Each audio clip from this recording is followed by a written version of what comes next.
இப்போ இது நாடி ஜோதிடம்ங்கிறது பொதுவாக ஜோதிடத்திலிருந்து தான் நாடி ஜோதிடம் சொல்கிறாங்க.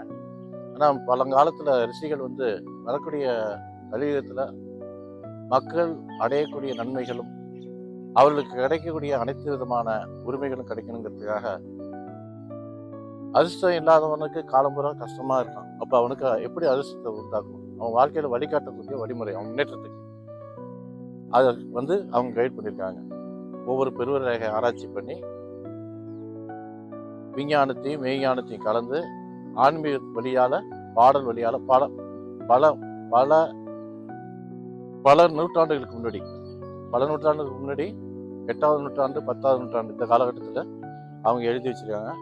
அதனுடைய முழு தாக்கம் தான் இப்போ நாங்கள் பயன்படுத்துகிற சூடி கிடையாது. அதனுடைய மறுபதிப்பு தான் நாங்கள் எடுத்து ஒரு 80 வருஷம் 100 வருஷத்துக்குள்ள பண்டல்ஸ் எடுத்து திரும்பி மறுபதிப்பு செஞ்சு தான் நாங்கள் மக்களுக்கு அந்த பணியை செஞ்சுட்டு இருக்கோம்.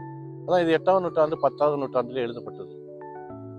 அதுலேருந்து எழுதப்பட்டாலும் அதனுடைய பெருமைங்கிறது பார்க்கும்போது 17 18வது நூற்றாண்டுலேருந்து தான் அந்த பெருமைங்கிறது தெரியாது.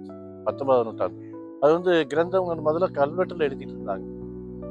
கல்வெட்டுனா கல்லில், அந்த காலத்தில் கல்லில் தான் குடி வச்சு எடுத்துட்டாங்க, தகவல்லாம் கொடுப்பாங்க. பிறகு